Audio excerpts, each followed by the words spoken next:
لبنان کے سیاسی نظام کے بارے میں بتاتے ہوئے جمیل الدین علی کہتے ہیں کہ لبنان حکومت صدارتی اور پارلیمانی نظام کا امتزاج ہوتی ہے. صدر عموماً عیسائی اور مسلمان وزیر اعظم ہوتے ہیں اور اس کے علاوہ اس ملک کے اندر عیسائی مسلمان اور طبقہ دروز آرام اور سکون کے ساتھ محبت کے ساتھ رہتے ہیں. دنگے اور فساد نظر نہیں آتے. ترقی کیے جا رہے ہیں. اپنی بندرگاہ کو آزاد رکھا ہے اور اپنی کرنسی کو مضبوط بنایا ہے اور اس کے علاوہ ملک کی ترقی کے لیے صرف اور صرف کام کرتے چلے جا رہے ہیں. بیروت کو مشرق کا جنیوا بھی کہا جاتا ہے. اس کی بنیادی وجہ یہ ہے کہ یہ انتہائی حسین ملک ہے اور اس کی ملک کی حکومت جو ہے وہ مکمل طور پر سوئٹزرلینڈ کی طرح غیر جانبدار، مطمئن، محنتی اور چھوٹا سا ملک ہے. انہی خصوصیات کی وجہ سے اس کو مشرق کا جنیوا کہا جاتا ہے. یہاں پر عیسائی 53% ہیں اور مسلمان تقریباً 47% ہیں اور لوگوں کا لباس مغربی ہے.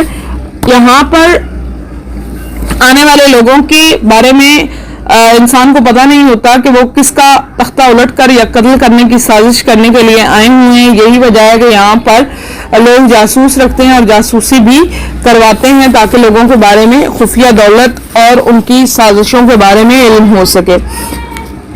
اس کے علاوہ امریکن یونیورسٹی آف بیروت یہاں پر موجود ہے. یہ بہت بڑی یونیورسٹی ہے جس کی ہر چیز کے اوپر امریکیت کی چھاپ لگی ہے اور زراعت اس کا خاص مضمون ہے.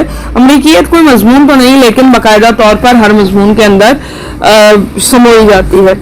اس ملک کے اندر ٹیکسیاں شراکت کی بہت زیادہ چلتی ہیں، یعنی شیئرنگ پہ چلتی ہیں. لوگ راستے میں اگر بیٹھ جائیں تو تب بھی کرایہ تقریباً نصف ہر ایک حصے میں آتا ہے. اور اس کے کا دوسرا اہم شہر طرابلس ہے. طرابلس لیبیا والا طرابلس نہیں بلکہ اس دوسرے طرابلس کو جو کہ لبنان کے اندر واقع ہے اس کو ظاہر کرنے کے لیے طرابلس الشرق کہا جاتا ہے. اس ملک کے اندر فلسطین کے بہت سے مہاجر بھی آ کر آباد ہوئے ہیں لیکن ان کو تحفظ اور مالی سہولت حاصل نہیں ہے. یہی وجہ ہے کہ ابراہیم فلسطینی خود ایک نائٹ کلب ماملتین میں جمیل الدین علی کے ساتھ نہ جا سکا کیونکہ اس کے پاس دولت اور پیسے موجود نہیں تھے. لیکن یہ بہت اچھا اور زندہ اور متحرک کلب تھا.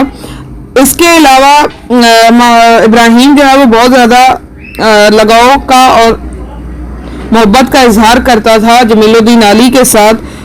اس نے انتہائی مدد کی ان کی اور گائیڈ کی فیس لینا بھی ان سے بند کر دی. شام کا وقت وہ جمیل الدین علی کے ساتھ ہی گزارتا تھا اور ان کا ہوٹل بھی بدلوا دیا اور ایک سستا سا ہوٹل جس کا یومیہ کرایہ 150 پاؤنڈ تھا وہاں پر جمیل الدین علی کو رہائش کے لیے کمرہ لے دیا جس کی وجہ سے جمیل الدین علی نہ صرف خوش ہوئے بلکہ اس کے ممنون و مشکور بھی ہوئے. کہتے ہیں لبنان میڈیٹرینین سی کے کنارے پر واقع ہے. پہلے اس کی سرحدیں کافی وسیع تھی. شام، اردن، فلسطین اور اسرائیل کے علاقے بھی اسی میں شامل تھے لیکن پھر بین الاقوامی سرحدوں نے اس کو انتہائی چھوٹا سا مختصر سا ملک بنا دیا. سمندر کے کنارے پر واقع ہونے کی وجہ سے 1960 میں جب جمیل الدین علی نے اس علاقے کا سفر کیا تو یہ سیاحت کا مرکز تھا.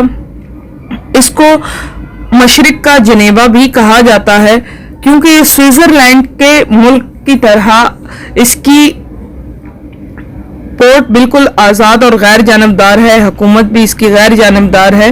لوگ یہاں پر سیر و سیاحت کی غرض سے آتے ہیں، اپنا وقت گزارتے تھے اور یہاں سے چلے جایا کرتے تھے. اور سمندر کے کنارے پر واقع ہونے کی وجہ سے انتہائی قابل توجہ اور نگاہوں کا مرکز یہ شہر رہا ہے. اور خلیل جبران کے دیس میں کہنے کی وجہ اس کو یہ ہے کہ خلیل جبران جیسے عظیم فلاسفر نے یہاں پر جنم لیا. یہ لبنان کا پرچم اور اس کی کرنسی ہے. لبنان میں پاؤنڈ کا استعمال کیا جاتا ہے. جمیل الدین علی نے اپنی سفر نامے میں یہ بھی بات بتائی ہے کہ یہاں کا ماحول کافی یورپ سے ملتا جلتا ہے کیونکہ لبنان فرانسیسی حکومت کے زیر اثر رہا. فرانسیسی انتداب کی وجہ سے یہاں کے لوگوں کا رہن سہن یورپین ہے اور یہاں کے لوگوں کا انداز مغربی ہے۔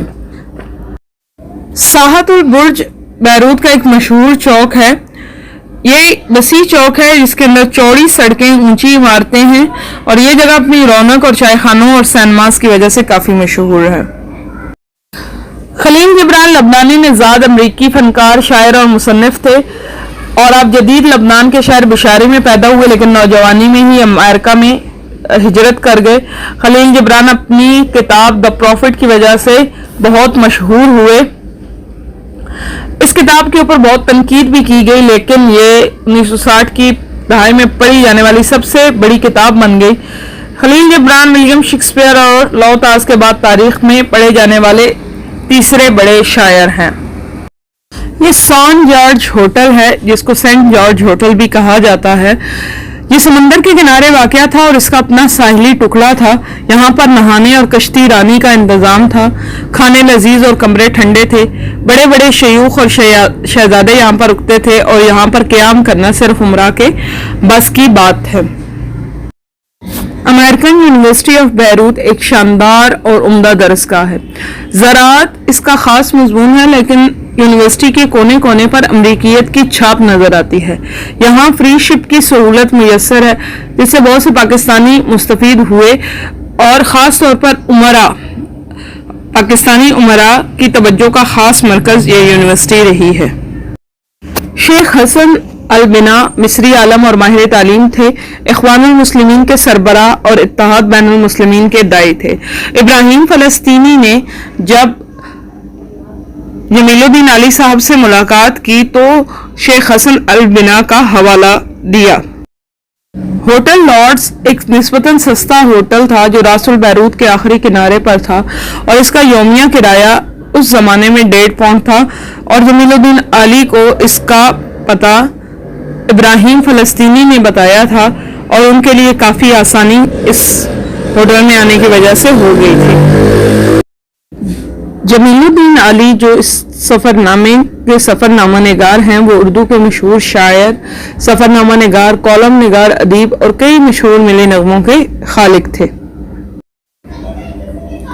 جمیل الدین علی کے سفر نامے کی خصوصیات۔ جمیل الدین علی کے سفر نامے میں نغمگی کا احساس اور ادبی حوالہ جات نظر آتے ہیں۔ ان کے سفر نامے معلوماتی ہوتے ہیں اور قاری کو سیاسی شعور عطا کرتے ہیں۔ آپ کے سفر ناموں میں آپ کی زبردست قوت فکر اور قوت مشاہدہ نظر آتی ہے۔ آپ کے سفر ناموں کی تحریر سلیس اور رواں ہے۔